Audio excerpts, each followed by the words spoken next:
Hello, my dear students! Привет, мои дорогие студенты! Меня зовут Veronika, my name is Veronika, and I am your professional Russian teacher, and yes, of course, I am a Russian native speaker.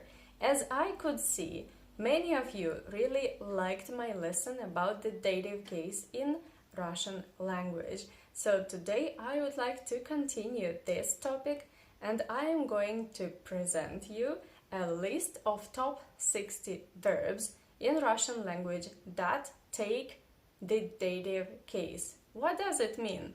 It means that if you see any of these verbs in Russian language, after each of them you must use only dative case. So the system of today's Russian lesson is just very easy and simple. I will say the verb, and after it I will make a sentence with each verb so you can see how this Russian verb works in a context and how dative case works in a context too. I think this is very useful, but before we start I would like to say two really important things.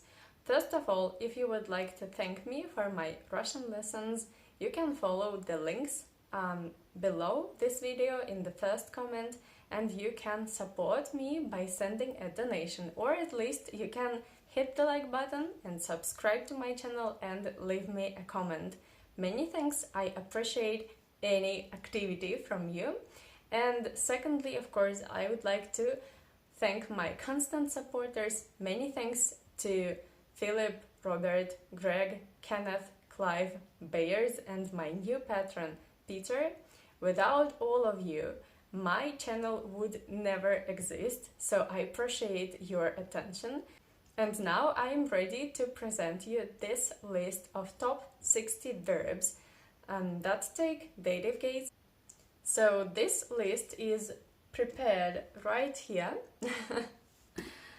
And yeah, let's start. Number one. Also, I have to mention that there is not only one verb, but almost all verbs go in pairs, because in Russian language also we have imperfective and perfective verb aspects, and imperfective is always the first one, perfective goes as the second one, yeah? So, number one, верить, поверить. Верить, поверить. It means to believe, and here is my example. Я тебе верю. Я тебе верю. It means I believe you. Okay, the verb number two is давать, дать. Давать, дать. To give. And here is the example. Я даю мальчику игрушку. Я даю мальчику игрушку. So, мальчику here is dative, and игрушку is accusative, because it is object, right? Next verb is завидовать, позавидовать. Завидовать, позавидовать. And here is the example. Моя сестра завидует подруге. Моя сестра завидует подруге. Next is very interesting, because many foreigners constantly make mistake here. And this is very easy but very important verb. Звонить, позвонить. Звонить, позвонить. To call by phone, yeah, not to call by voice. If a person is just nearby somewhere, not this one, but only to call by phone, by Skype, by Zoom, yeah? After this verb, you must use dative, not accusative.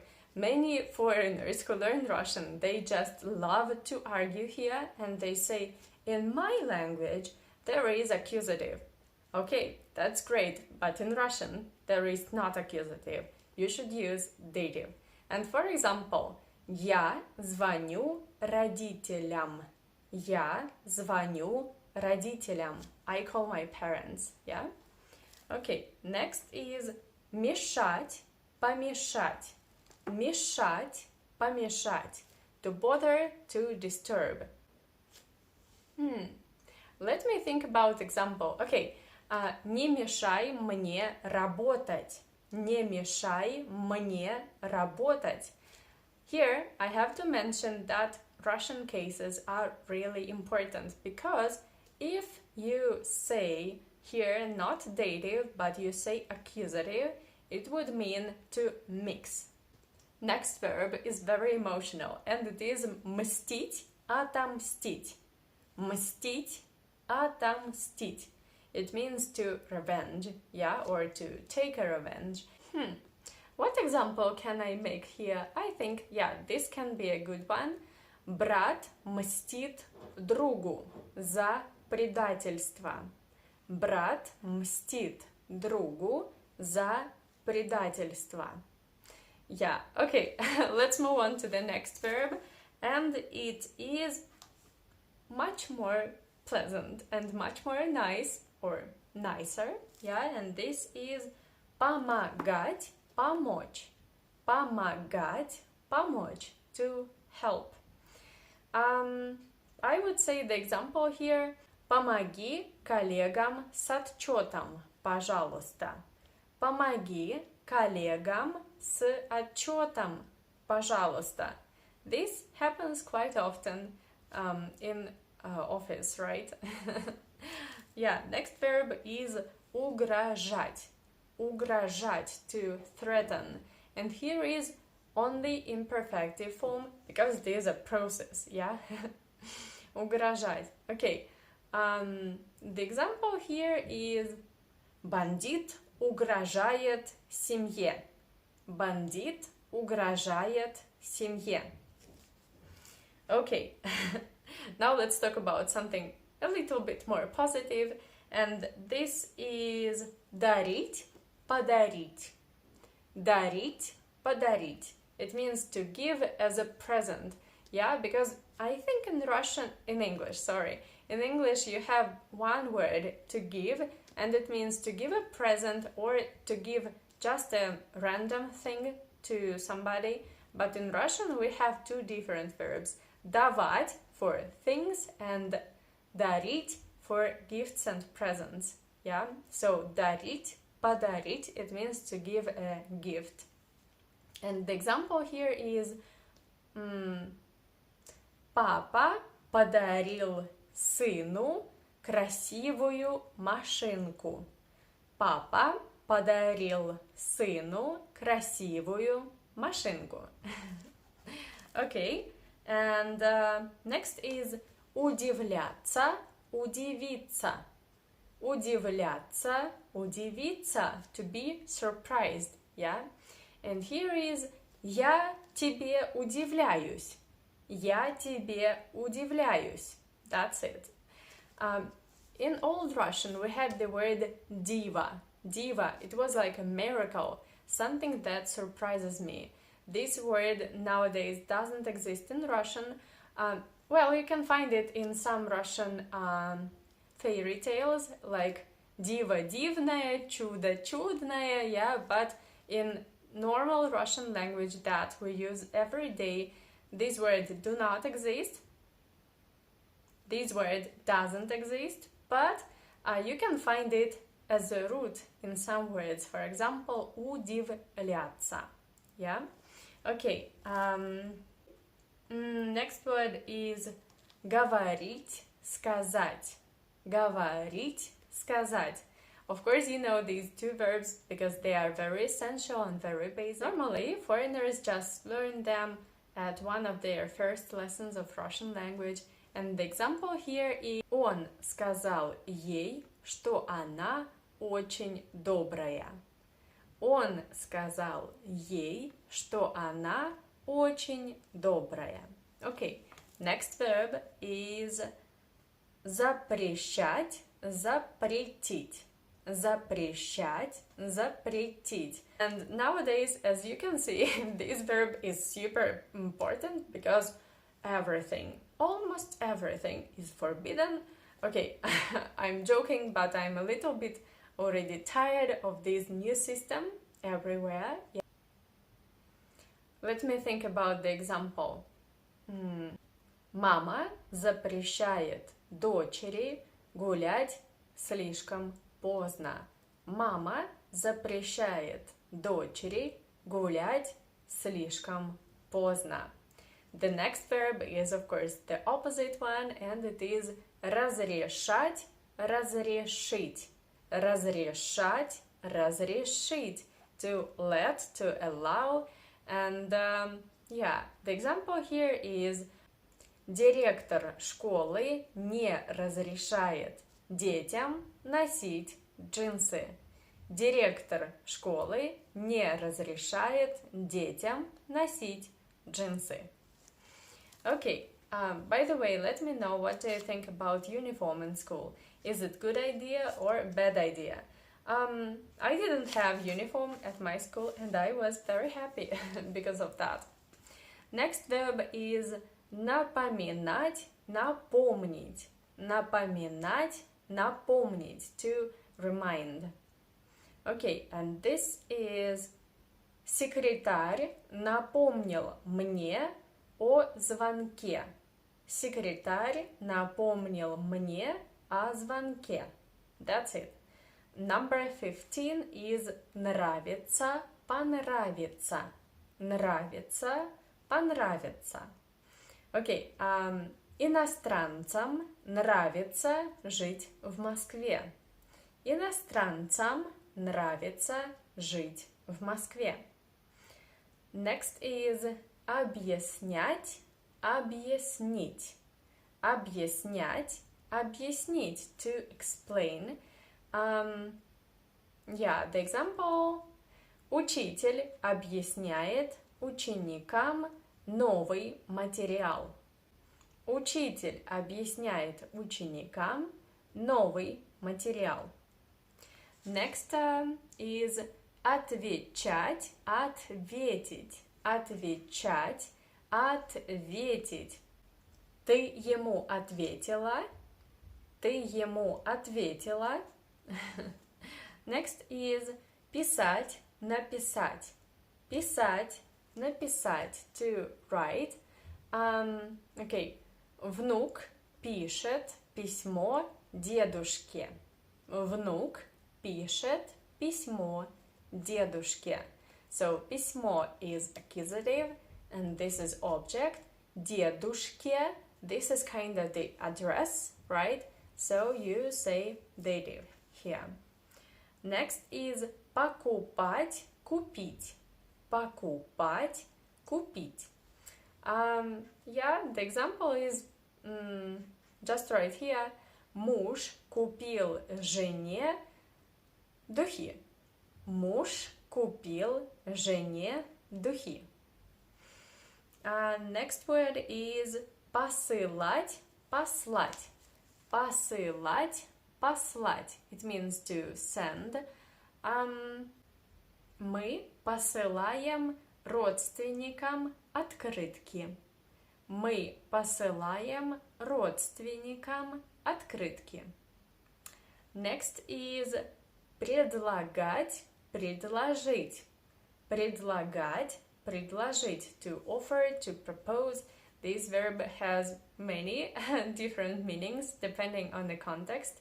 Okay, I would say the example here is наша компания предлагает вам скидку. Наша компания предлагает вам скидку. Next is, what did I write here? My handwriting is not good. Yeah, показывать, показать, показывать, показать, to show.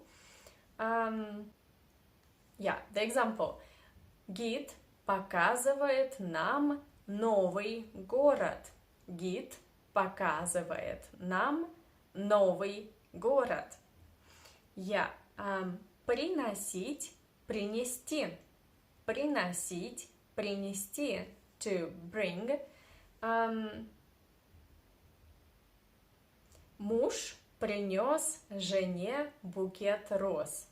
Муж принес жене букет роз. Next is принадлежать. Принадлежать. Only imperfective verb here. And let's make a question. Кому принадлежит эта сумка? Кому принадлежит эта сумка? So, кому here is in dative case. Nominative case, of course, you know, and this is кто. Кто. Yeah, we changed кто to кому because of this verb принадлежать. Yeah. Okay, next word. We almost finished. Рассказывать, рассказать. Рассказывать, рассказать. To tell.